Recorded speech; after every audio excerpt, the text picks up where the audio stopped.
Hello guys, কি অবস্থা সবার? এই ভিডিওতে আমরা I was reincarnated as the seven prince অ্যানিমের এপিসোড 23 এক্সপ্লেন করব।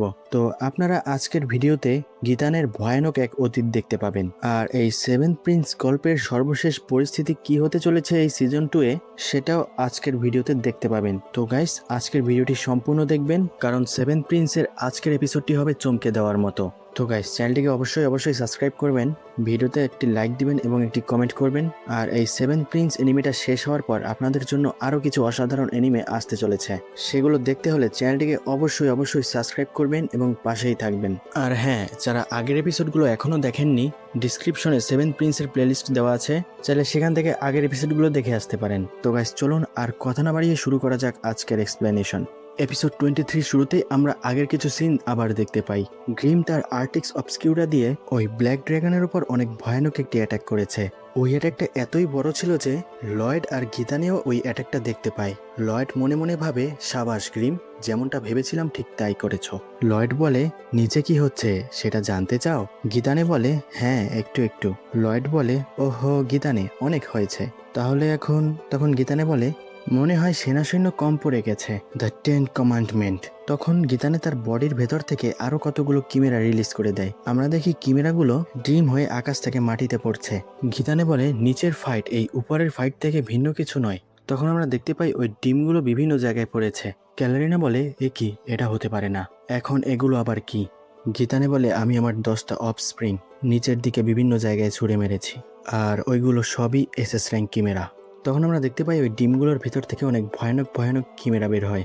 গীতানে বলে, আমি একাই এত শক্তিশালী যে এই পুরো দেশকেই মাটির সাথে মিশিয়ে দিতে পারি। এই কথা শুনে লয়েডের মাথা খারাপ হয়ে যায়। লয়েড বলে, আমি তার ছুঁড়ে মারা এক্সগুলোর মানা ট্র্যাক করে ফেলেছি, এখন শুধু টেলিপোর্টেশন দিয়ে ওই জায়গায় পৌঁছাতে হবে। তখন গীতানে তার মনস্টার অবস্টিকাল দিয়ে লয়েডের উপর একাধারে অ্যাটাক করতে থাকে। তখন লয়েড টেলিপোর্ট করার কোনো সুযোগই পায় না। গীতানে বলে, মনে হয় তোমার টেলিপোর্টেশনের জন্য অনেক বেশি কনসেন্ট্রেট করতে হয়, আর যেগুলো নড়াচড়া করে তার উপর তো আরও বেশি। তখন আমরা দেখতে পাই গ্যালিলিয়ার উপর কিমের অ্যাটাক করে তার অবস্থা খুবই খারাপ। গীতানে বলে, ততক্ষণ আমার ক্রিয়েশন থামবে না যতক্ষণ না এই দুনিয়ার নকশা থেকে এই দেশ মুছে যাবে। এরপর আমরা দেখি ওই কিমেরাগুলো খুব খারাপভাবে বিভিন্ন জায়গায় আক্রমণ করে দিয়েছে। ডালিয়া বলে, এখন এসব আবার কি? গ্যালিলিয়া বলে, এই কিমেরাগুলো মোটেও আগের কিমেরার মতো নয়। আমরা দেখি শেল্টারেও একটা ভয়ানক কিমেরা আক্রমণ করলে যেখানে ক্যালোরিনা রয়েছে ওই জায়গায় থাকা সব লোকদের মধ্যে হইচই পড়ে যায়, আর সবাই দরজা ভেঙে বেরোনোর চেষ্টা করে। ক্যালোরিনা বলে, বাইরে যেও না, বাইরে আরও কিমেরা রয়েছে। তখন ওই লোকেরা বলে, তো আমরা এখন কি করব? এখানে থেকে এই কিমেরাটার হাতে মরব? দুইজন আহত অ্যাডভেঞ্চারার ওই এসএস র্যাঙ্ক কিমেরাকে থামানোর চেষ্টা করে আর বলে, ক্যালোরিনা, তুমি তাদেরকে নিয়ে এখান থেকে চলে যাও, আমরা একে যেভাবেই হোক থামাবো। তখন ওই লোকেরা বলে, গীতানে কোথায়? পোপ গীতানে কোথায়? এখন আমাদের কে সাহায্য করবে, কে বাঁচাবে আমাদের? তখন গীতানে লয়েডের সাথে ফাইট করতে করতে বলে, অনেক লম্বা একটা সময় ধরে আমিও এটাই ভেবেছিলাম, তার উপস্থিতি হয়তো বাহিরেই কোথাও একটা আছে। তো এখন তুমি আমাকে বলো, তুমি কি নিজেকে এই দুনিয়ার অনেক বড় হর্তাকর্তা মনে করো, নাকি তুমিও হারিয়ে যাওয়া পথ ভুলে যাওয়া এক সাধারণ কেউ? লয়েড তখন কিডিমিডি দিয়া কয়, আমি তোমারে কয়বার কমু? গীতানে বলে, ফলাফল পরিষ্কার দেখা যাচ্ছে। গ্যাবিলিয়ন বলে, এখনই কেন? তাও বলে, এত কিছু সহ্য করার পর এখন আবার এদের সাথেও লড়াই করতে হবে? গীতানে বলে, তুমি কিছুই বাঁচাতে পারবে না। জেরিল বলে, কিছু তো একটা ঘটেছে, সার্ভিসের উপর অনেক বড় একটা মানার প্রভাব দেখা যাচ্ছে, এই দেশ যেভাবেই হোক ধ্বংস হবেই। তখন অ্যানাস্থেসিয়ার কাছে এসএস র্যাঙ্ক একটা ক্যামেরা আসলে সে তার গলায় ছুরি ধরে বলে, আমাকে ক্ষমা করবেন, পরিশেষে আমি আপনার কোনো কাজে আসতে পারিনি। গীতানে বলে, আমি এই লোকদের মারতে চাই না, এই দেশের প্রজাদের সাথে আমার কোনো শত্রুতা নেই। আমি যেটা শেষ করতে চাই তা হলো এই রাজ্য আর এর মিথ্যা ধর্ম। যেই গডের ওপর এই পুরো ভবনটা দাঁড়িয়ে আছে আসলে তার অস্তিত্বই নেই। আর এটা দুঃখজনক যে কিছু তো উৎসর্গ করতেই হবে যেন সম্পূর্ণ সত্যটা সবার চোখের সামনে আসতে পারে। তখন আমরা দেখতে পাই ঈশার আর সারিয়া তাদের পারফরমেন্স শুরু করে। ঈশার গাইতে শুরু করে আর তার এই গানের সুরের প্রভাব ছড়িয়ে পড়ে সম্পূর্ণ রাজ্যে। এতে পরিস্থিতি সাময়িকভাবে শান্ত হয়।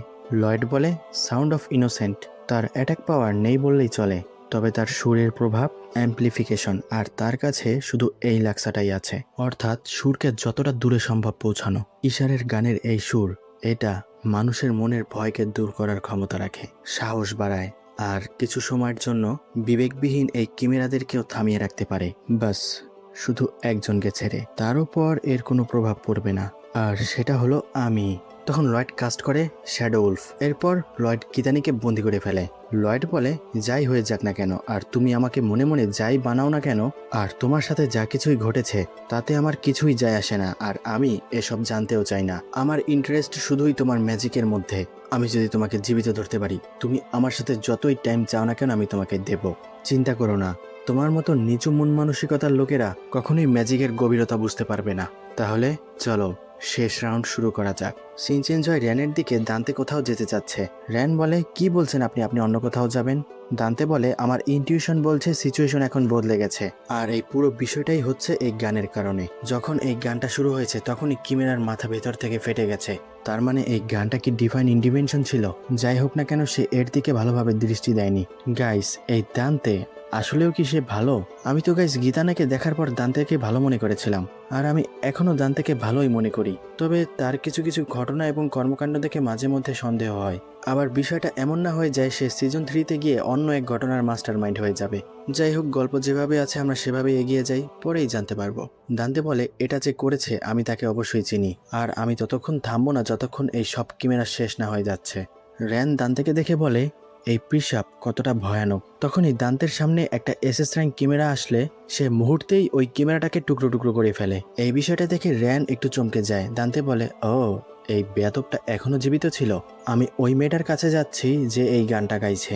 তুমি এখানেই থাকো মিস। তখন র্যান বলে, না, আমিও যাব।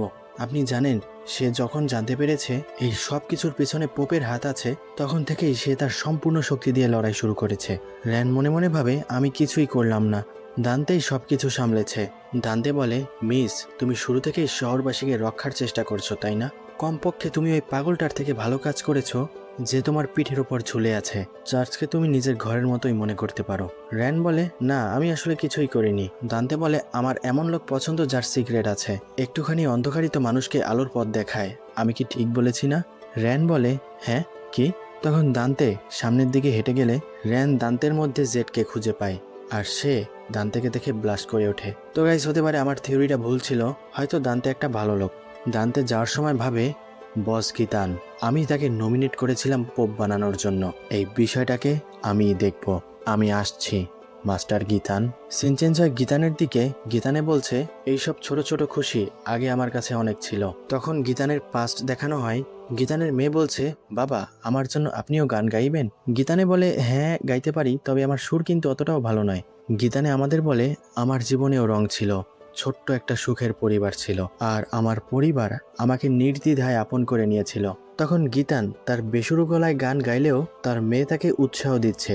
তার মেয়ে বলে, বাবা, আমার কাছে আপনার গান অনেক ভালো লাগে, আপনি তো অনেক সুন্দর গাইতে পারেন। তখন গীতানের ওয়াইফ বলে, তার সুর যতটা খারাপ, বলার ধরনও ততটাই খারাপ। গীতানে আবার আমাদের বলে, আমি আমার মেয়েকে অনেক ভালোবাসতাম, আর আমার পরিবারই ছিল আমার জীবনের সবচেয়ে কিউট একটা অংশ। তার ওয়াইফ বলছে, সে তো গান গাইতে গাইতে নিজের গানের মধ্যে হারিয়েই গেছে, আর আমার ওই খুশি দেখেই লোকেরা চার্চে আসতো যেন আমি তাদের উপর ডিভাইন সার্সারি কাস্ট করতে পারি। তখন সে গান গাইতে গাইতে একজন তাকে ডেকে বলছে, ওই শোনো, তোমার নাম কি? গীতান, তাই না? গীতান বলে, এ কি, এটা আপনি এঞ্জেল জেহরিল? গীতান বলে, এমনকি আমাকে উৎসাহ দিতে একজন এঞ্জেলও এসে পড়েছিল। জেহরিল বলছে, তুমি প্রতিদিন এমন গান গাও, তোমার গান শুনতে শুনতে আমি বিরক্ত হয়ে গেছি, তোমার গানের আগামাথা কিছুই নেই। গীতান বলে, আমি ক্ষমা চাচ্ছি, আমাকে মাফ করে দিন। জেরিল বলে, ঠিক আছে ঠিক আছে, অনেক মানুষই তোমার উপর বিশ্বাস রাখে, তোমাকে ভরসা করে, আর এখন থেকে তোমার আর গান গাইতে হবে না। এখন থেকে তুমি খুব সহজেই ডিভাইন সার্সারি ইউজ করতে পারবে। আমি তোমাকে এক বিশেষ রোজরি দিচ্ছি লাক্সার মাধ্যমে, এটার যত্ন নিও। গীতানে বলে, আপনাকে অনেক অনেক ধন্যবাদ। গীতানে আবার আমাদের বলে, আমার এই লাক্সা পাওয়ার পরে আমার বারবার পরীক্ষা দিতে হয়েছে। একজন গুন্ডা এসে গীতানের কাছে বলে, যদি তোর সাহস থাকে আমাকে পিউরিফাই করে দেখা। গীতানে আমাদের বলে, এমন লোক দেখে আমার অনেক রাগ হতো। তখন গীতানে ওই লোকটাকে মার দেয়। এই গুন্ডাটা বলে, তোর পিউরিফিকেশনের কি হলো? গীতানে বলে, মনে হচ্ছে পিউরিফিকেশনকে তুমি শর্টকাট মনে করছো, যেন তুমি তোমার ভিতরের অন্ধকারকে দূর করতে পারো। তখন ওই গুন্ডাটা কান্না করতে থাকে। গীতানে বলে, তোমার কোনো পিউরিফিকেশনের প্রয়োজন নেই, তুমি নিজেই নিজের খারাপ দিককে দূর করতে পারো। তখন ওই গুন্ডাটা বলে, বস গীতান, আমি আপনার মতো কপি টু কপি লুক নিয়েছি। গীতানে বলে, আমি দেখতে এতটাও খারাপ নই দান্তে। ও গাইস, তার মানে এই গুন্ডাটাই আসলে দান্তে ছিল। সে নিজে গুন্ডা থেকে ভালো হয়ে গেছে, আর যে তাকে এত খারাপ পথ থেকে ফিরিয়ে এনেছে সে নিজেই এত বড় ভিলেন হয়ে গেল কিভাবে হলো? আসুন জানা যাক। এরপর গীতানে আমাদের আরো বলে সে আমার সবচেয়ে ভালো বন্ধু ছিল, যেন আমার আপন ভাইয়ের মতো। এরপর আরেকজন লোক গীতানের কাছে আসে, সে বলছে যখন আমি কিং হব তখন অবশ্যই এই দেশের জন্য কিছু করব। তো গাইস, এটা হলো লয়েডের বাবা কিং চার্লস। দান্তে বলে তো এখনই করো না, সেলুমের বাইরের অঞ্চলে এখনো অনেক লোক ক্ষুধায় পীড়ায় মরছে। গীতানে আমাদের বলে এমন একটা সময় এসেছে যখন আমি রাজপরিবারের লোকদের সাথেও মেলামেশা শুরু করি, কিন্তু তবুও আমার কোনো ভয় ছিল না। তখন কিং চার্লস বলে তো তোমাকেই একজন পোপ হওয়া উচিত। তখন গীতানে বলে তাহলে চলো আমরা দুজনে বড় কিছু করি, আমাদেরকে আমাদের এই দেশের জন্য কিছু করা উচিত। তখন গীতানে আমাদের আবার বলে আর আমি এটা মন থেকে চেয়েছিলাম, আমি এই দেশের জন্য অনেক কিছু করতে চেয়েছিলাম। এরপর ওই দিন আসলো, আমার জীবনের সবচেয়ে ভয়ানক মুহূর্ত। আমার ঘরের সামনে ছোট্ট একটি অসহায় মেয়ে বসেছিল। তার শরীরটা ছিল কঙ্কালের মতো জীর্ণ শীর্ণ। তাকে দেখেই বোঝা যাচ্ছিল সে অনেক গরিব একটা বস্তি থেকে এসেছে। আমি তাকে আমার ঘরের ভেতরে নিয়ে এসেছি। আমার ওয়াইফের হাতের রান্না করা সুস্বাদু খাবার দেওয়ার বিষয় ভেবেছি। আমি ভেবেছি সে আমার মেয়ের বন্ধু হয়ে যাবে। আর ওই মেয়েটারই নাম ছিল অ্যানাস্তাসিয়া। তো গাইস, বুঝতে পারলেন গীতানের রাইট হ্যান্ড আসলে কে? আর সে আমাকে অনেক অদ্ভুত একটা কথা বলেছে। ছোট্ট মেয়েটি বলে বাহিরে ভালো করে নজর রেখো যেন কেউ ভিতরে না আসতে পারে। এই কথা শুনেই আমার কাছে সবকিছু পরিষ্কার হয়ে যায়। আমার পরিবার আমার চোখের সামনেই রক্তে মাখা দেহ নিয়ে প্রাণহীন হয়ে পড়ে আছে, আর আমার ওয়াইফ এবং মেয়ের লাশের সামনে একটা লোক দাঁড়িয়েছিল, আর সে একটা ভয়ানক জন্তুর মতো খাবার খাচ্ছিল। এই জঘন্য লোকটা আসলে কে? গড আমার পরিবারকে কেন বাঁচালো না? আমি এতদিন ধরে তার সেবা কেন করে আসছি? আমার এই ঘৃণা আর অন্ধকারের গভীরতাই আমার উত্তরের সন্ধান করে দেয়, আর আমার অন্ধকার আরো বেশি বাড়তে থাকে। তো গাইস, এখন বুঝতে পারলেন ভিলেন তৈরি হয় না, ভিলেন তৈরি করে সমাজ। আর গাইস, এটা গল্প নয়, এটা বাস্তবতা। কারণ আমি আজকের এই ঘটনাটা এক্সপ্লেন করতে গিয়ে একটা বাস্তব ঘটনার সাথে মিল খুঁজে পাচ্ছি। আপনারা কি জানেন কিছুদিন আগেই মিরপুরের রামিসা নামক একটি মেয়েকে অনেক ভয়ানকভাবে হত্যা করা হয়। ওই মেয়েটির বাবার সাথে পুলিশ কথা বলতে আসলে সে বলে আপনাদের বিচার লাগবে না, কারণ আপনারা আমার মেয়ের বিচার কখনোই করতে পারবেন না। তো চিন্তা করুন সে তখন কি ভাবছিল, তার মনের ওপর দিয়ে কি যাচ্ছিল। মানে একটা বিষয় বলতে গেলে ওই ছোট্ট মেয়েটিকে শুধুই হত্যা করা হয়েছে, জানিয়ে এখন পুরো দেশ তোলপাড়। তো এজন্যই এনিমের কিছু কিছু গল্প বাস্তবতার সাথে আসলেই মিলে যায়, আর এমনটা দেখে মাঝে মাঝে আমারও অনেক মন খারাপ হয়। যাই হোক, অনেক কিছু বললাম, গল্পে ফেরা যাক। গীতানে ভাবছে আমি গডের সেবা কেন করছিলাম? আমি এটা করছিলাম কিছু পাওয়ার আশায়। তখন এমনটা মনে হচ্ছিল যেন আমি রাগে পাগল হয়ে যাব। এরপর আমি আমার মন শান্ত করে ভাবলাম তাকে পিউরিফাই করব। আমি এটা দেখতে চাই সে এর প্রায়শ্চিত্ত কিভাবে করবে। তার ওই করা প্রায়শ্চিত্তের কারণে সে কি ক্ষমা পাওয়ার যোগ্য? তবে পরের মুহূর্তেই আমার অস্থিরতা উধাও হয়ে গেল। সে কোনো প্রায়শ্চিত্ত করেনি, সে কিছুই করেনি, সে শুধু খেতেই থাকে আর খেতেই থাকে। আমি কনফিউজ হয়ে তার উপর বারবার পিউরিফিকেশন করতে থাকি, আর না জানি কখন আমার রাগ ধীরে ধীরে ভয়ে পরিণত হয়ে যায়, আর পরিশেষে পিউরিফিকেশন করতে করতে সে মরেই যায়। সে নিজের ক্ষুধার জন্য জীবন দিয়েছে। তার মানে এই পবিত্রতার আসল পর্দা হলো ক্ষুধা, এছাড়া আর কিছুই নয়। এজন্যই সে খেতেই থাকে। আমার পরিবারকে মারার পরও সে খেতেই থাকে। এটা কি কোনো ফাজলামো? তার মানে সঠিক সত্য পবিত্রতা যে কোনো ইচ্ছাকেই পূরণ করতে পারে, যে কোনো কিছুকেই ক্ষমা করতে পারে। তাহলে এটাই কি গডের রাগ করার পরিভাষা? তখন ছোট্ট অ্যানাস্টেসিয়া কান্না করতে করতে বারবার বলে আমাকে ক্ষমা করে দাও, আমাকে মাফ করে দাও, আমি এর জন্য দায়ী নই। গীতানে আরো বলে তার মানে যে সবচেয়ে পবিত্র, পবিত্রতার সবচেয়ে বেশি কাছে, সে কি তাহলে মনস্টার হবে না? সে শয়তান হবে না? দান্তে বলে বস গীতান। অন্য আর্চবিশপরাও বলে পিসাব গীতান। আর ওই ছোট্ট অ্যানাস্টেসিয়া তখন গীতানের ফ্যামিলির লাশের সামনে দাঁড়িয়ে বারবার গীতানের কাছে ক্ষমা চাইতে থাকে। গীতানে বলে তখন কে আমাকে কি বলেছিল আমার কিছুই মনে নেই, কারণ তখন আমার কোনো জ্ঞানই ছিল না, আমার কোনো হুঁশই ছিল না। তবে আমি ওই সময় যা জবাব দিয়েছিলাম, উত্তরে যা বলেছিলাম, সেগুলো ভাবলেও আমার এখন বমি আসে। গীতানে বলে আমি একজন পাদ্রী, গডের উপর বিশ্বাস রাখো, আত্মার শান্তি কামনা করো। আমি একজন পাদ্রী, গডের উপর বিশ্বাস রাখো। তো এমনটা সে বারবার বলতেই থাকে। তবে সেই ঘৃণাও আরো অন্ধকারে আরো গভীরে তলিয়ে যেতে শুরু করে, আর সেটা আরো বড় হতে শুরু করে। আর আমার এমন ভদ্রতা দেখে তখন সবাই আমাকে ওই সময় সেন্ট বলতে থাকে, আর তাদের আলো আমার অন্ধকারকে কখনোই পবিত্র করতে পারেনি। তখন থেকেই আমি এটাই বিশ্বাস করতে শুরু করি আমার ভেতরে যেটা ঘটছে সেটা অপবিত্র নয়, আর আমার মনে খারাপ কোনো চিন্তা নেই। আর হয়তো গডের এতে কোনো সমস্যা নেই। যদি আমার এই অন্ধকারী পবিত্রতা হয়ে থাকে তাহলে আমিও এই ফিলিংসকে আর থামাবো না। এই এক চমৎকার অন্ধকার। এরপর বর্তমানের সিন দেখানো হয়। গীতানে বলে, এরপর থেকেই আমি মনস্টার খুঁজতে শুরু করি। প্রথমে তো লয়েড গভীর চিন্তায় পড়ে যায়, তারপরে বলে, তোমার এসব গল্প বন্ধ করো, তুমি এটা অন্য কাউকে শুনিও। আমি তো এখন বোর হয়ে গেছি, তোমার গল্পটা অনেক বড়, আর সবকিছু এমন ব্ল্যাক এন্ড হোয়াইট হয়ে গেল কিভাবে? আর আমি এখন বুঝতে পারছি না একজন সেভেন্থ প্রিন্স হিসেবে তোমার এত ঝামেলা আমি এখন কি করব। গীতানে বলে, হ্যাঁ আমি জানি, আমার এত লম্বা আর বোরিং গল্প শুনে তোমার মতো এত বড় হর্তাকর্তার কান অবশ্যই পেকে গেছে। তবে এই কারণেই তোমাকে এই গল্প শুনতে হবে, শুনতেই হবে এই সম্পূর্ণ গল্পটা, যে আমাকে এই পর্যন্ত পৌঁছেছে। আর আমার প্রশ্নের উত্তর দেওয়া এখন তোমার দায়িত্ব। লয়েড বলে, ঠিক আছে বলো, শুনছি। গীতানে বলে, আচ্ছা তাহলে বলো, গডের কি মানুষের কথা শোনাটা আসলেই এত কঠিন? তখন লয়েড গীতানের মাথায় বাড়ি মেরে বলে, তোমার মুখে এসব কথা মানায় না, বুঝলে? সিন চেঞ্জ হয় নিচের দিকে। প্রজারা বলছে, এই সুরটা কত সুন্দর। আর তখনও তো ঈশার গান গেয়েই যাচ্ছিল, সব প্রজারা এই গানের প্রশংসা করছিল। এরপর আমরা দেখি ব্যাবিলন ওই গানের দিকে দৌড়ে যাচ্ছে। রোজালিস বলে, ব্যাবিলন তুমি দৌড়ে কোথায় যাচ্ছ, আর এই গানটা কিসের? সবার মনোযোগ সরে ওই দিকে কেন চলে গেল?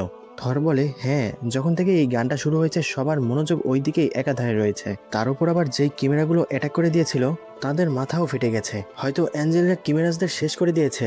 ব্যাবিলন বলে, না, কিমেরাদের আসলে আমাদের বস মেরেছে। আর এই সুর আমি পরিষ্কার শুনতে পাচ্ছি। এই স্যার, এত পরিশ্রম করো না, তোমার এই গানের জন্য সবার মনোবল এখনো টিকে আছে। তখন তাও বলে, এই গান যদি আবার থেমে যায় তাহলে? সিলভা বলে, তাহলে আবার খুব খারাপ একটা পরিস্থিতি তৈরি হবে। আর এজন্যই সারিয়া বলে, আমরা থামবো না। যখন এই গান শেষ হবে, এই যুদ্ধ শেষ হবে, যখন এই অবিরাম বৃষ্টি থেমে যাবে, তখন আমরা একটা রঙিন আকাশ দেখতে পাবো। আমার বিশ্বাস আমরা এটা অবশ্যই দেখতে পাবো। লয়েড বলে, ঈশারের সুর অনেক সুন্দর তাই না? আর আমার বোনও চমৎকার কাজ করছে, রিহার্সালের থেকেও বেশি ভালো লাগছে শুনতে। তুমি জানো, একটা জিনিস ছিল যেটা আমি তোমাকে সবসময় দেখাতে চেয়েছিলাম। তখনই লয়েড গীতানের ওপর অ্যাটাক করে দেয়। গীতানে বলে, এটা কি করছো? লয়েড বলে, আমি তোমাকে গানের সুরে সুরে মারবো, বুঝেছো? এরপর লয়েড গীতানের উপর এমন এমন অ্যাটাক করে যেগুলো গীতান দেখতেই পায় না। গীতানে বলে, এ কি, এটা কি টেলিপোর্টেশনের কোনো নতুন ধরন? অ্যাটাক তো একেবারে দেখাই যাচ্ছে না। লয়েড বলে, টেলিপোর্টেশনের কনসিলমেন্ট আর স্প্রিং দুইটাই এখন অনেক ফাস্ট হয়ে গেছে। এমন অ্যাটাক যা তুমি দেখতেই পাবে না, যেটা তুমি বুঝতেই পারবে না। বেসিক একটা অ্যাটাক, বাট অনেক ভয়ানক। ক্রিমেরো কাসানি রিফটিস ইনসিনিস। তখন লয়েড গীতানের উপর অ্যাটাক করলে সেটা বরফ হয়ে গীতানের ওপর লাগে। তখন গীতানে অনেক রেগে যায়। গীতানে বলে, তুমি কি গাধা নাকি? এর একটাই রিয়াকশন, সেটা কিছু না কিছুর সাথে বাড়ি খাবেই। এখন আমি আমার সেই স্পেশাল স্কেলেটন ব্যবহার করব। এরপর গীতানে তার সিভিল ওয়ারে মরে যাওয়া গুলের পাওয়ার ব্যবহার করে, আর স্পাইনাল থ্রেড দিয়ে সে একটা বলয় তৈরি করে। এরপর সে লয়েডের উপর অ্যাটাক করে দেয়। তখন লয়েড একটা উল্কাপিণ্ড দিয়ে গীতানের উপর অ্যাটাক করে দেয়। তখন লয়েড লক্ষ্য করে, আরে তুমি স্পাইনাল থ্রেড ব্যবহার করতে পারো, তাহলে এখন তোমাকে জীবিত ধরতে হবে।